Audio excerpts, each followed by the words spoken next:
After the man of God departed from Chief Rowland's house, having delivered his message, Mrs. Patricia turned to her daughter Rose with a reassuring tone. "Rose, my beautiful darling, don't worry, sweetheart. I promise to find a solution for you. Don't pay attention to your father or that hungry-looking fake man of God." She took Rose's hand and led her to her room. Inside, she confided in Rose, saying, "I know a very powerful native doctor who was introduced to me by a friend. According to her, he possesses great powers." Rose gladly accepted the suggestion, and the following day, they journeyed to the native doctor's shrine. The native doctor handed them a herbal concoction and instructed, "Rose, my daughter, take this and rub it down there every night before you sleep. Ensure you don't miss a day." Rose, perplexed, inquired, "What happens if I skip a day?" The native doctor gravely replied, "You will wet your bed." Rose, feeling frustrated, stood up abruptly. "What's the point of this medicine if it can't cure it entirely?" she exclaimed. Before she could storm out, her mother intervened, grabbing her arm. "Rose, are you out of your mind? Do you want us to beg that old woman?" "Never. We won't allow that. The villagers will mock us for begging a mere hungry-looking old woman. It can't happen." She calmed her daughter down, and they pleaded with the native doctor. He accepted their apology, and they gave him money before departing. As they arrived home, Chief Rowland greeted them outside, his expression questioning. "Where have you been?"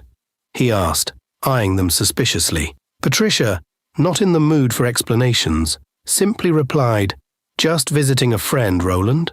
She led Rose past him, ignoring his disapproving stare. Rose faithfully continued using the native medicine, following the instructions given by the native doctor. Each night, she diligently applied the herbal concoction as directed, hoping for a solution to her bedwetting problem. One sunny afternoon, as Rose emerged from the supermarket, she was startled to see a sleek car parked right in front of her. A well-dressed young man stepped out, flashing a charming smile. "Hey there, I'm Anthony," he introduced himself, his voice friendly and warm. Rose, caught off guard by his sudden approach, couldn't help but smile back. They struck up a conversation, exchanging pleasantries and sharing laughs. Before long, Anthony expressed his interest in staying in touch. "Can I have your number?" he asked, his gaze lingering on Rose. Without hesitation, Rose retrieved her phone and swiftly handed him her number. Anthony raised an eyebrow in surprise. "Wow, that was quick," he exclaimed, impressed by her confidence. Rose grinned mischievously. "Well, of course. You couldn't resist asking for my number, could you?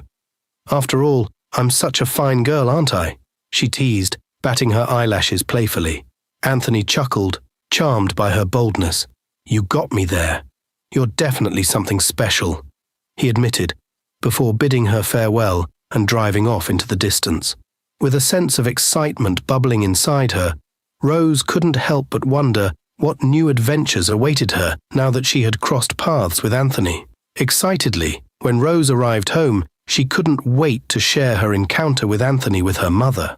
After she told her about her encounter with Anthony, Mrs. Patricia, beaming with pride, exclaimed, "I knew my daughter has eyes for good things.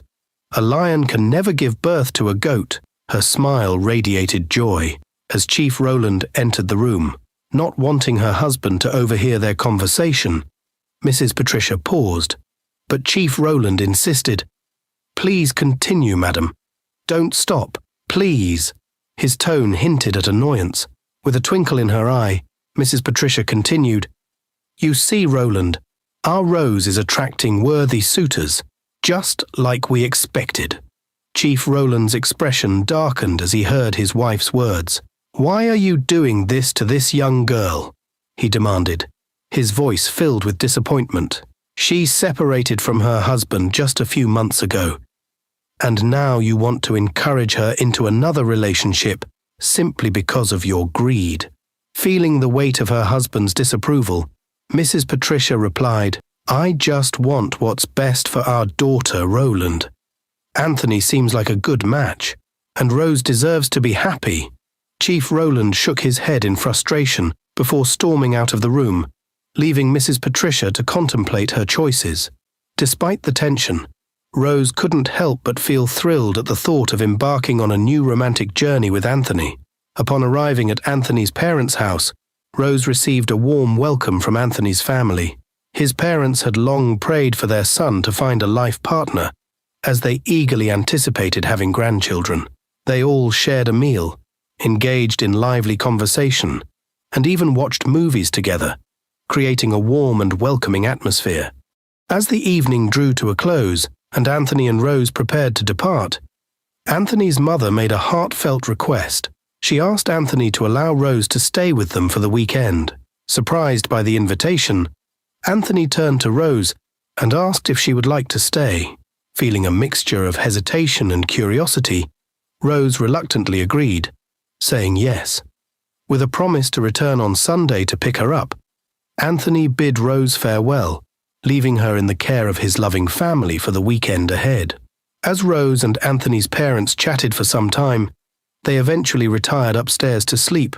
Before leaving, they asked Rose if she was ready to sleep as well. "Not yet, Mum," Rose replied politely. "I want to finish watching this movie." As the night wore on, Anthony's mother woke up in the middle of the night to check on Rose. To her dismay, she found Rose fast asleep on the couch.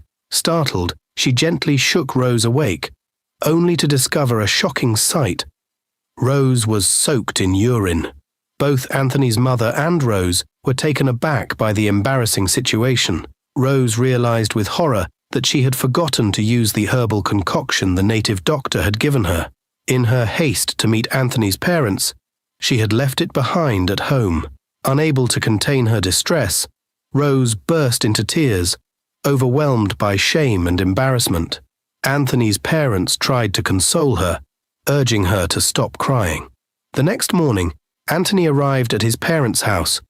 Having been informed of the incident over the phone, he was deeply concerned as he took Rose home. Once they were alone, Rose concocted a lie, telling Anthony that she had consumed too much alcohol, which had led to her bedwetting incident. She felt a pang of guilt for deceiving the man she loved, but the fear of further embarrassment outweighed her honesty. The following week, Anthony was invited to a friend's wedding, and he decided to take Rose along, eager to introduce her to some of his friends. Excited at the prospect of attending the wedding together, Anthony and Rose set off for the event. As they arrived at the wedding venue, Anthony's friends warmly welcomed them. Rose, feeling a mix of nervousness and anticipation, tried her best to make a good impression. However, as the festivities progressed and the atmosphere grew livelier, disaster struck again. As they sat at the table enjoying the celebrations, Rose, attempting to excuse herself to use the restroom, stood up, only to realize she had already wet herself in front of everyone present. The room fell silent as all eyes turned to Rose in disbelief. Anthony, mortified beyond words, felt his cheeks burn with embarrassment. This was undoubtedly the most humiliating moment of his life, and he struggled to comprehend the magnitude of the situation. Anthony, overwhelmed by shame and frustration, abruptly rose from the table, his face flushed with embarrassment. Without a word, he firmly grasped Rose's arm and guided her out of the wedding venue. They hurried to his car in tense silence, the weight of their humiliation heavy in the air. As they drove home, Rose couldn't hold back her tears.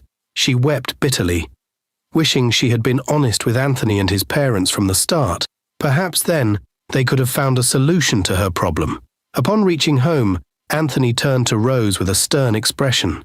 "You better start talking now if you don't want me to lose it," he demanded, his voice tinged with anger. Rose trembled as she began to explain everything, pouring out the truth about her bedwetting issue and even revealing her past marriage. Anthony was stunned into silence. "Jesus Christ, Rose! You've been married before? How come nobody told me about this, not even your parents?" he exclaimed. His was in disbelief. "How could I even consider marrying someone like you? Oh my goodness, some women are just so unbelievable." With a heavy heart, Anthony stormed upstairs, leaving Rose alone with her thoughts. "Before I come back down, you had better be gone," he warned her. Feeling the weight of his words, Rose hurriedly gathered her belongings and fled from the house, her heart heavy with pain and regret. As she left, tears streamed down her cheeks, her mind filled with thoughts of what could have been if only she had been honest with Anthony from the beginning. She cursed herself for keeping her past a secret, knowing now that it had cost her the love and trust of the man she had hoped to spend her life with. When Rose arrived home, she explained everything that happened to her parents. However, instead of finding solace, she was met with unexpected reactions. Chief Rowland burst into laughter, unable to contain his amusement at the situation. Mrs. Patricia, angry by her husband's insensitivity, snapped at him. "You old man, what's so funny about this? Our daughter just endured the most embarrassing day of her life, and now she's lost the man who was deeply in love with her and wanted to marry her. This is no time for laughter." Chief Rowland, still chuckling, retorted, "Are you serious, Patricia? Didn't I ask you if you had already told Anthony about your daughter's problem and her past marriage? What did you tell me? You said he was aware and didn't mind. Allow me to laugh because you two are shameless. I've always said this girl will never change. You spoiled her too much, Patricia. This is your burden, and you both have to bear it together. Don't involve me in finding a solution. I've done everything I can." Turning to Rose with a sigh, Chief Rowland admonished, "You better change your ways, Rose. Stop listening to your mother's advice. It won't lead you anywhere." Rose, feeling overwhelmed and hurt, pleaded, "Please, sir, just leave me alone. You've done enough already. If you don't have anything good to say, just go inside and sleep." Chief Rowland shook his head in disappointment. "What a terrible mother and daughter," he muttered, before turning away and continuing to laugh to himself as he retreated inside the house. Left feeling dejected and misunderstood, Rose retreated to her room, tears streaming down her cheeks. She couldn't shake off the weight of the day's events and the harsh words from her father. Mrs. Patricia, seeing her daughter's distress, approached her with a mixture of regret and concern. "Rose, my dear, I'm so sorry for what happened. I never imagined it would turn out like this," she said, her voice tinged with remorse. Mrs. Patricia, with a gentle tone, said to Rose, "Darling, don't worry. I know a very powerful prophetess. I'll take you to her early tomorrow morning." But Rose, feeling weary of their endless search for solutions, sighed in frustration. "Mum, I'm tired of all this. Remember the last place we went to? Look at what it led us into. It's only getting worse. I can't even control myself in public anymore. It's gone from bad to worse. I won't go with you, Mum." After a few moments of silence, Patricia replied earnestly, "I promise you, Rose, this will be the last one, and I assure you she will definitely solve your problems." Seeing the seriousness in her mother's tone, Rose eventually agreed, albeit reluctantly. The next day, they visited the prophetess, who provided Rose with some herbs and a candle. This time, however, there were different instructions. Rose was instructed to light the candle in the middle of the night and bathe with the herbs. The prophetess made a solemn promise to her that her problems would vanish after performing these rituals. Grateful for the prophetess's assistance, Rose and her mother thanked her before leaving. When they arrived home, Rose followed the prophetess's instructions diligently, hoping against hope that this time her problems would finally be resolved. The next morning, Rose woke up, feeling a sense of excitement, believing that her problems were finally over. Little did she know, her troubles had only just begun and were about to escalate. Despite the uncertainty lingering in her mind, Rose dressed elegantly and headed to Anthony's house. Upon arrival, Rose pleaded with Anthony until he finally relented and accepted her company. She had assured him that her problems were all resolved, filling him with genuine happiness for her. Eager to celebrate, Anthony suggested they get some drinks from the nearby supermarket. Excitedly, they made their way to the supermarket and selected their drinks. However, as they stood in line at the cashier, disaster struck. Rose felt the familiar sensation of wetness spreading down her legs. But this time, it was far worse than before. It seemed as though a gallon of water had been poured on the floor, shocking the supermarket patrons. Some couldn't help but laugh, while others felt embarrassed on her behalf. Unable to bear the humiliation any longer, Anthony stormed off angrily, warning Rose never to come near him or his family again. Rose was left devastated, tears streaming down her face as she struggled to comprehend the magnitude of the situation.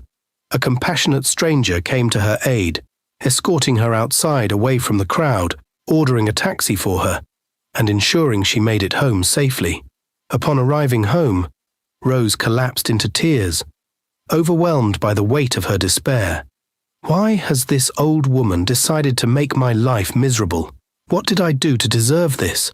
Rose cried out in anguish. God, what kind of life is this? I'm tired of living like this. I can't even go to public places anymore without fear of being embarrassed by my condition. Hearing his daughter's cries, Chief Roland felt a surge of pity and compassion for her. He approached her, offering words of comfort and solace. Rose, my dear, you know I love you so much, and I want the best for you. Please, stop following your mother's footsteps, he urged gently. From now on, you're going to listen to me. We need to find that old woman and ask for her forgiveness. Eager to break free from the cycle of suffering, Rose nodded eagerly. Yes, Daddy, I'm ready to do anything, she declared with determination. I'm tired of everything that's happening to me. I need my sanity back.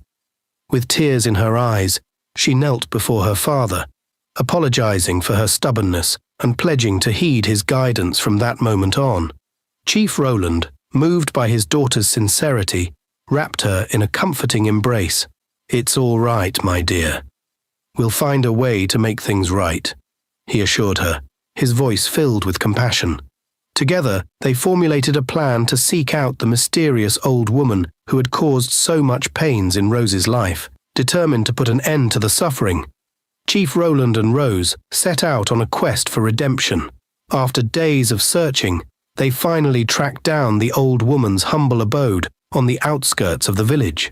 They approached her doorstep, unsure of what to expect. As Chief Roland and Rose stood at the door of the old woman's home, a young boy approached them, greeting them politely. Good morning, sir and ma. Are you looking for the old woman? He inquired. Chief Roland, eager to find answers, responded hastily, Yes, we are. But before he could continue, the boy delivered a devastating blow. Mama is no more, sir. She passed away 6 months ago, he revealed solemnly before hurrying away.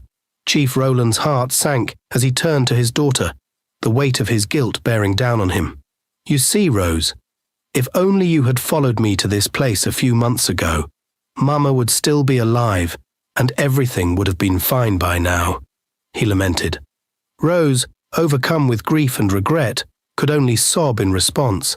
Realizing that they needed to take action, Chief Roland wiped away his own tears and declared, Madam, this is not the time to cry.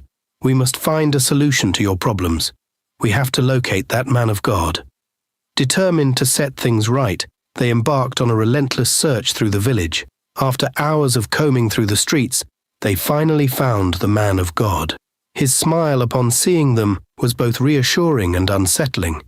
I know why you are here, he declared cryptically. The Lord has already revealed it to me. Shocked and desperate for answers, Rose fell to her knees, pouring out her heart to the man of God. Please help me. I'm tired of everything. How I wish I had listened to you and my dad, she pleaded through tears. The man of God, his voice gentle and reassuring, offered her words of comfort. It's okay, my daughter. The Lord has already forgiven you, he assured her. Then he delivered a profound ultimatum. Rose must seek out a blood relative of the old woman, confess her sins, and ask for forgiveness. If they were to forgive her, she would be healed completely. If not, she would bear the burden of her affliction for the rest of her days. Chief Roland was rendered speechless by the gravity of the situation. But how do we find her family members? He asked, his voice trembling with uncertainty. The man of God provided them with an address of one of the old woman's grandsons who lived in the city. With heavy hearts and a sense of urgency, Chief Roland and Rose thanked the man of God before setting off on their journey. As they made their way home, the weight of their mission hung heavy in the air, overshadowing their spirits with a sense of unease and uncertainty.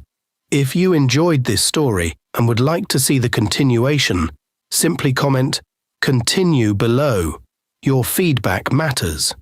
Don't forget to like, share, and subscribe for more exciting updates. Thank you for your support.